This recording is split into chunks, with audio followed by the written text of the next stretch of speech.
जय हिंद, नमस्कार। आज हम पढ़ेंगे समुद्री जलधारा यानी कि ओशियन करंट्स के बारे में। इसमें हम जानेंगे कि कौन से समुद्र यानी कि कौन से महासागर में कौन सी जलधारा चलती है, उस कौन कौन से प्रवाह हैं, इस सब के बारे में जानेंगे।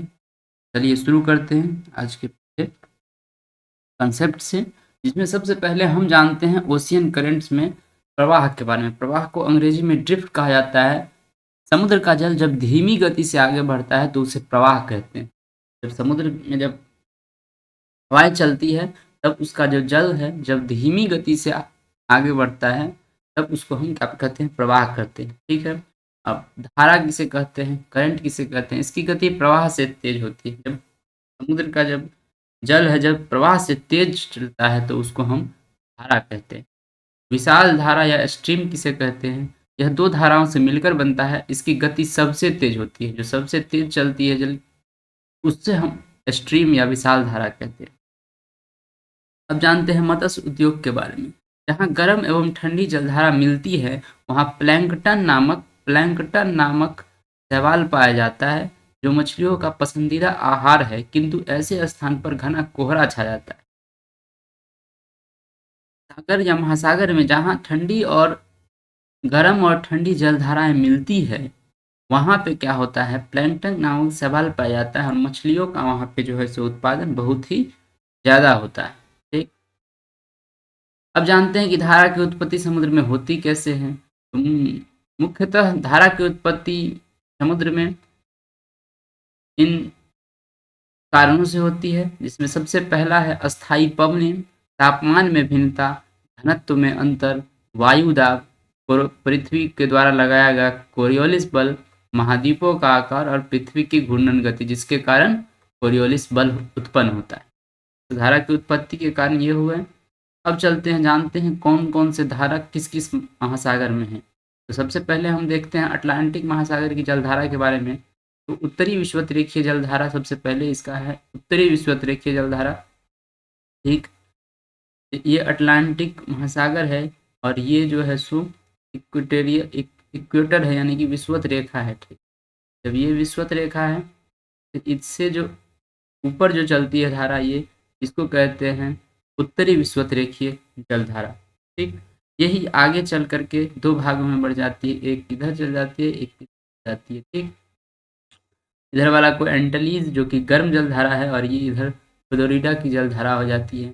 ये आगे बढ़ करके ये गल्फ स्ट्रीम में जाती है। उसके बाद इधर से ठंडी जलधारा आती है, लेब्राडोर की जलधारा। ये इधर मुड़ जाती है, इसका नाम है उत्तरी अटलांटिक प्रवाह। ये दो भागों में बढ़ जाती है, नॉर्वे की जलधारा और इधर आ जाती है इरमिंगर की, इधर से आती है इरमिंगर की जलधारा। ठीक। इधर चल जाती है एक इरमिंगर की जलधारा और इधर जाती है नॉर्वे की जलधारा। ठीक। ये जब धारा इधर घूमती है तो इसका नाम हो जाता है किनारी की धारा और आगे बढ़ने के बाद ये जो है सो मिल जाती है इक्वेटोरियल, क्या कहते हैं इसको,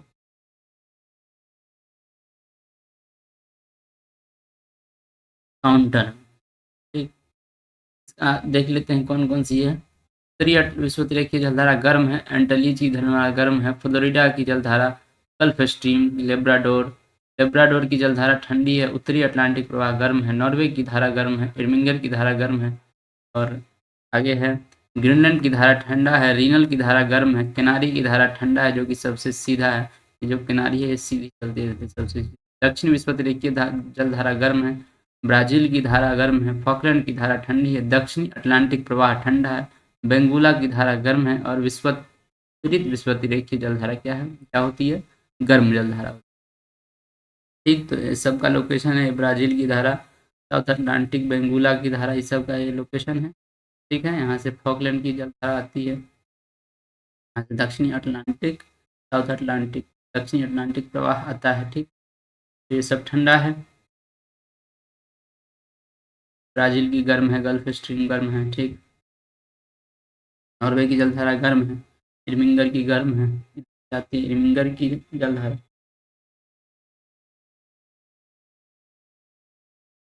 ठीक।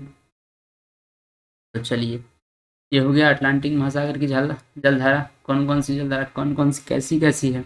तो एंटलीज कैसी है, गर्म है। उत्तरी विश्वविद्यालय जलधारा गर्म है। फ्लोरिडा गर्म, गल्फ स्ट्रीम गर्म, लेब्राडोर ठंडा, उत्तरी अटलांटिक प्रवाह गर्म, नॉर्वे की धारा गर्म, इर्विंगर की धारा गर्म, ग्रीनलैंड की धारा ठंडा, रेनल की धारा गर्म, केनारी की धारा ठंडा, दक्षिणी विश्वविद्यालय की धारा गर्म, ब्राजील की जलधारा गर्म, फॉकलैंड की धारा ठंडी, दक्षिणी अटलांटिक प्रवाह ठंडा, बेंगुला की धारा गर्म, विपरीत विश्वविद्यालय की जलधारा गर्म। ठीक है, सब हो गया।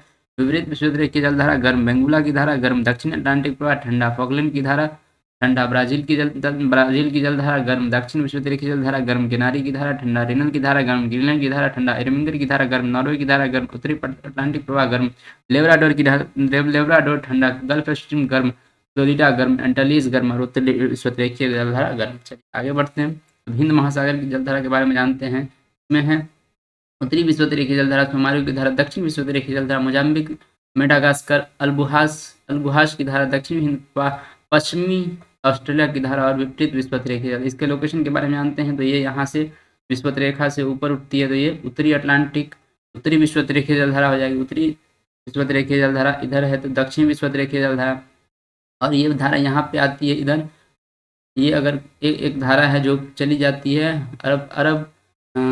अरब प्रायद्वीप की इधर, तो उसको सुमेरु की धारा कहते हैं। ये मेडागास्कर है, इससे इधर आती है तो ये मोजाम्बिक की धारा, और ये इधर जाती है तो ये मेडागास्कर की धारा। ठीक, दोनों गर्म है, इधर चली जाती है तो दोनों मिल करके अलगुहास की धारा हो जाती है। ठीक, इधर है ये दक्षिणी हिंद प्रवाह, और इधर ऑस्ट्रेलिया के पश्चिमी ऑस्ट्रेलिया की धारा, और ऑस्ट्रेलिया के विपरीत विश्वविद्यालय जलधारा। ठीक, तो ये थी हिंद महासागर की धारा। कौन कौन सी गर्म है, ठंडी है।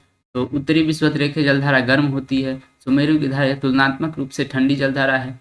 ठीक, की दूरी ज़्यादा होने के कारण ये ठंडा हो जाती है। दक्षिण विश्वविद्यालय की जलधारा गर्म होती है। मोजाम्बिक गर्म है, मेडागास्कर गर्म है, अलगुहास गर्म है, दक्षिणी हिंद प्रवाह ठंडा, पश्चिमी ऑस्ट्रेलिया की धारा ठंडा, और विपरीत विश्वविद्यालय की जलधारा गर्म। ठीक, तो विपरीत विश्वविद्यालय की जलधारा गर्म, पश्चिमी ऑस्ट्रेलिया की धारा ठंडा, दक्षिण हिंद प्रवाह ठंडा, अलगुहास की धारा ठंडा, अलगुहास की धारा गर्म, मेडागास्कर गर्म, मोजाम्बिक गर्म, दक्षिणी विश्वविद्यालय की जलधारा गर्म, सुमेरु की धारा है तुलनात्मक रूप से ठंडी, उत्तरी विश्वविद्यालय की जलधारा गर्म। सब ये सब कहाँ पे है, तो हिंद महासागर की बात। आगे बढ़ते हैं, अब जानते हैं प्रशांत महासागर की जलधारा के बारे में। इसमें सबसे पहले हम जानेंगे उत्तरी विश्वविद्यालय की जलधारा, जो कि विश्वविद्यालय रेखा के उत्तर में बहती है। उत्तरी नॉर्थ इक्वेटोरियल करंट। उसके बाद सुसीमा की धारा, क्यूरोसिवो, ओयोसिवो, उत्तरी प्रशांत प्रवाह, अलास्का की धारा, कैलिफोर्निया की धारा, दक्षिणी विश्वविद्यालय प्रवाह, पूर्वी ऑस्ट्रेलिया की धारा, अंटार्कटिका की धारा, दक्षिणी प्रशांत प्रवाह और पेरू या हम्बोल्ट की धारा। इसके लोकेशन के बारे में जानेंगे तो ये है यहाँ पे उत्तरी अटलांटिक प्रवाह, ये इधर से इधर चलती है। उसके बाद ये क्यूरोसिवो की धारा, ओयोसिवो की धारा, उत्तरी अटलांटिक प्रवाह। ठीक है, इधर है अलास्का की धारा, इधर है कैलिफोर्निया की धारा। के बाद यहाँ नीचे आएंगे तो ये साउथ इक्वेटोरियल दक्षिणी विश्वविद्यालय की जलधारा। इधर आएंगे तो पूर्वी ऑस्ट्रेलिया की धारा, क्या दिए पेरू की धारा है, पेरू या इसी को हम्बोल्ट की धारा कहते हैं। और नीचे से आती है अंटार्कटिका की धारा। ठीक, तो ये इसकी लोकेशन थी। कौन गर्म है कौन ठंडा है जान लेते हैं। तो उत्तरी विश्वविद्यालय की धारा गर्म है। सुसीमा की धारा गर्म होती है। इसका लोकेशन कहाँ है, जापान के इस साइड से सुसीमा धारा जाती है। ठीक, ओयोसियो ये उधर से आती है। ओयोसियो या क्यूराइल ठंडी है। क्यूरोसिगो गर्म है। ओयोसियो ठंडी है। उत्तरी प्रशांत प्रवाह गर्म है। अलास्का की धारा गर्म है। कैलिफोर्निया की धारा ठंडी है। दक्षिणी विश्वविद्यालय की जलधारा गर्म है। पूर्वी ऑस्ट्रेलिया की धारा गर्म है। अंटार्कटिका की धारा ठंडी है। दक्षिणी प्रशांत प्रवाह ठंडा है। और पेरू या हम्बोल्ट की धारा ठंडा है। ठीक है,